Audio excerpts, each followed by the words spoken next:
اللہ تعالیٰ کی امانت ہے. قرآن پاک کی سب سے جو خاص سب سے بڑی آیت جس کو مانا جاتا ہے, جس پہ کل مفسرین آگے کہتے ہیں کہ اس سے بڑی آیت کوئی بھی نہیں ہے, جی وہ آیت ہے سورہ احزاب کی آیت نمبر 72, صحیح. جس میں اللہ تعالیٰ کہتے ہیں کہ میں نے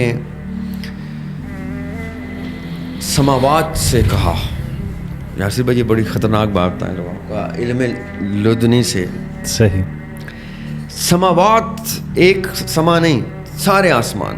سماوات سے کہا کہ میں تمہیں ایک امانت دوں, لوگے؟ تو سماوات نے کہا نہیں.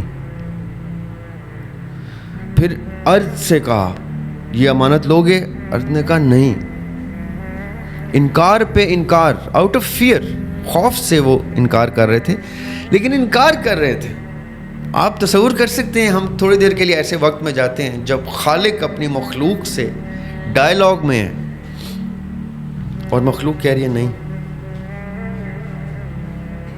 صحیح. پھر فرشتوں سے کہا کہ میں ایک انسان بنا رہا ہوں جو میرا خلیفہ ہوگا, تو آگے سے کیا کہہ رہی ہیں, تو فساد کرے گا. ایک اور آبجیکشن. پھر ابلیس سے کہہ رہے ہیں اس کے آگے جھکو, ایک اور آبجیکشن. آبجیکشن آفٹر آبجیکشن, انکار انکار. اور ایک مخلوق ہے, جب اللہ تعالیٰ نے کہا نا سماوات سے میری امانت رکھتے ہو, وہ کہتے ہیں نہیں. ارض سے کہا رکھتے ہو, انہوں نے کہا نہیں. پہاڑ سے کہا رکھتے ہو, اس نے کہا نہیں. انسان نے کہا میں لیتا ہوں یہ امانت. کتنا خوبصورت ہو گیا نا انسان اس ڈسکشن. بالکل. یہ ہے اللہ کی حکمت کہ اللہ تعالیٰ اس وقت بھی جانتے کہ میری امانت لینے کے لیے اگر کوئی کریچر کھڑا ہوگا تو وہ یہ کریچر کھڑا ہوگا.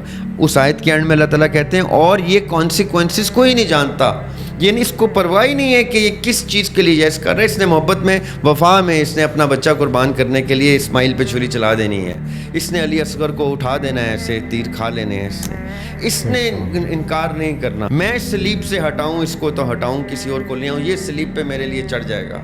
بائبل کی ورس ہے کہ اللہ why have thou forsaken me, جب وہ سلیب پہ چڑھا رہے ہیں. یہ تو اس قرآن نے آگے کہا نا کہ وہ نہیں, وہ تو سلیب پہ چڑھنے کے لیے بھی راضی ہیں, بچے بھی دیں. یہ ہے انسان کی قابلیت, یہ ہے ایپیٹمی آف انسان کے اپنی پیک پہ جاتا ہے تو کہاں جاتا ہے کہ وہ اشرف المخلوقات بن کے دکھاتا ہے.